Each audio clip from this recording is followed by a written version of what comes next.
Welcome, friends. Welcome to Kiss Up Cards. Keep It Simple Stamping Up. I'm Marianne, and I'm coming to you from just outside of Ottawa, Ontario, Canada. And so if you're returning, welcome. Welcome back. And if this is your first time here, welcome. I relish new friends, and I'm thankful for continuing friends. So today we're going to talk about matting. Okay, so I think 2 videos ago, I made this card. And so I just put the DSP right on the card base itself. I could have put it on a blue card base. I could have put it on a black card base. But I put it right directly on the card base. So I'm going to show you this same card matted and just the difference that it makes. You don't have to mat your cards. You can. And I'm just going to talk about the different ways to measure for mats. Once you have that standardization, you can mat anything. And it's just another way to put design into your cards, make it different. So it's come along with me on the journey of matting, and we'll go and learn how to do it.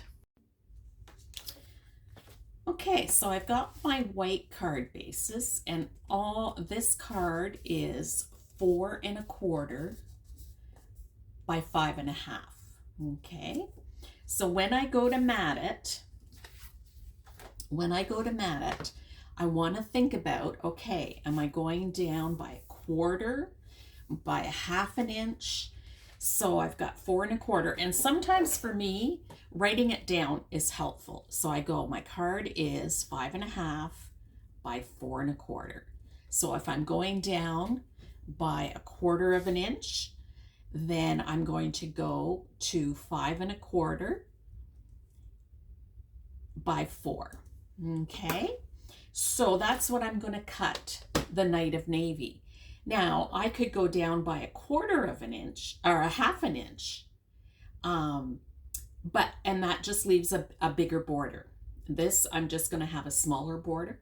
I could work by 1/8 inch. Now that's sometimes a little trickier, so I would say keep practicing with 1/4 inch, 1/2 inch, just to get a good feel of it. And then once you have that and you're comfortable with 8s, measuring by 8s and cutting by 8s, by all means go ahead and do it.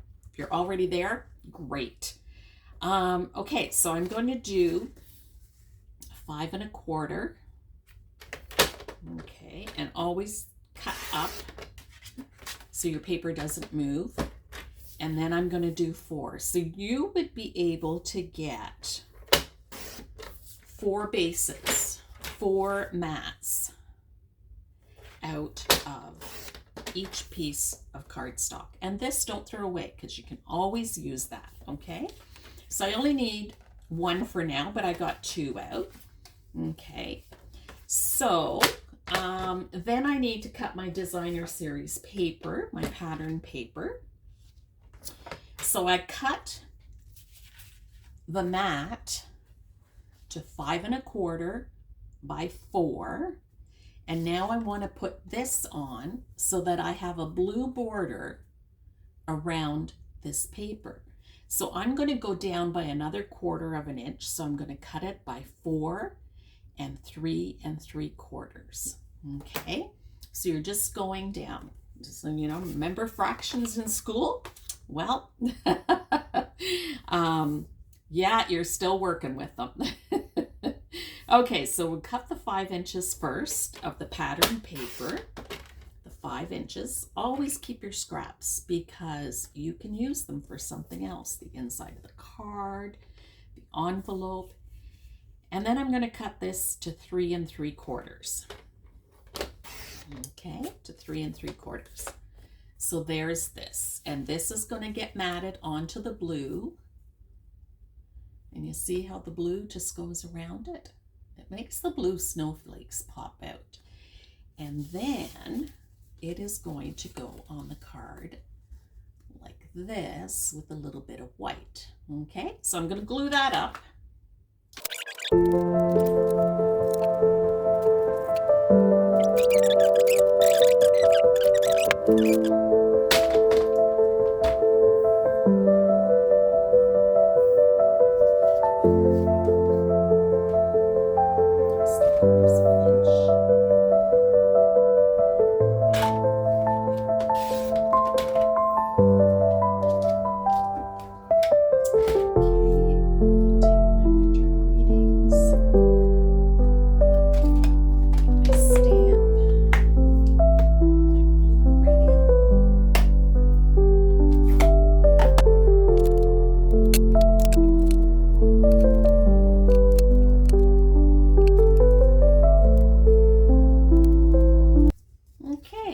Here's the card finished with the border, and here is the card without the border.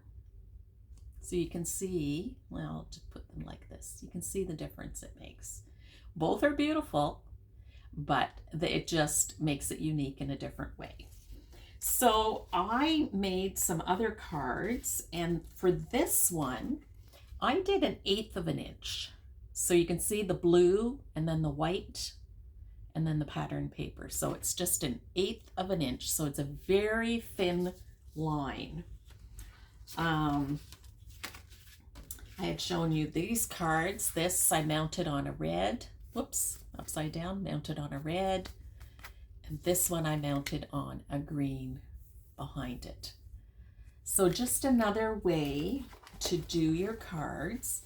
Now you can do it smaller. So you can make a smaller mat and put your pattern on and then just stamp below. So in those cards I was showing you, there's so many ways that you can do a matting, and it's just measurement, okay? So if you have a card, you measure your card, and so quite often my cards are 5.5 by 4.25, and then I just go down, and I always write it down because I don't trust my memory, and I write it down and I follow the directions that I write down. So I'll show you, and I can write some measurements, so you can see I've written the measurements down. It's just a habit that I do, because I get my halves and my quarters mixed up on which one I'm going to cut it on. Like there's 5.5 and 4.25, and then 5.25 and 4, and so I just want to make sure that I'm getting it right. So that's just the difference between matting and not matting, and what measurements you're going to work in. And so if you see a card design and it's matted, you don't need to, and it doesn't come with any directions, you don't need to, you'll know what you can figure out. It doesn't have to be exactly the same either. It's going to be your card, and that's what makes it special. And so, yeah, if you have any questions regarding matting, but that's matting 101. Just really, really a nice way to put a frame. Remember, I started out with this piece that was,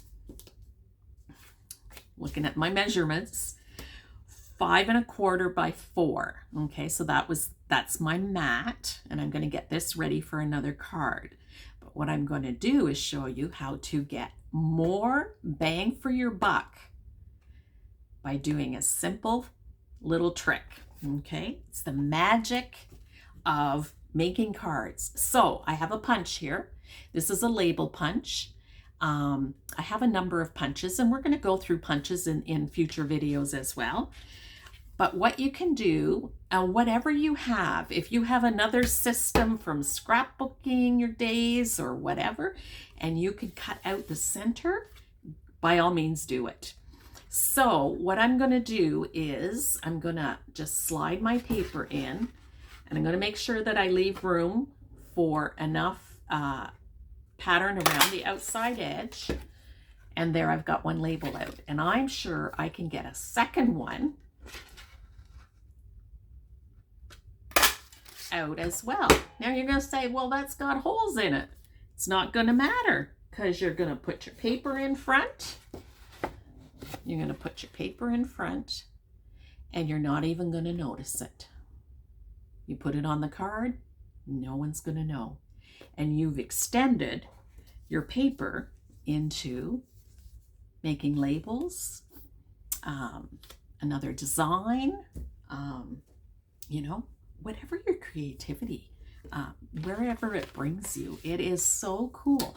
That's what you want to do is get more bang for your buck and making cards. And that's just another little trick. So that's matting your cards. It's just taking your measurements. And again, I told you I wrote them down. So here where is it? Yeah, I wrote them down because I don't trust my memory, because I get the halves and the quarters all mixed up, because it's like, oh, which half goes with which and which what. So I write it down. So I started with a 5.5 by 4.25 card. So then my matting, the blue matting, was 5.25 by 4. And then the designer paper was 5 by 3.75. And look at that beautiful card. So you can go by quarters, you can go by halves, you can go by eighths. If you go by eighths, you're going to have a thinner line. If you go by halves, you're going to have a thicker line frame. It's all in what you want to do. You can go half and then down by a quarter if you want as well. It doesn't have to be consistently down.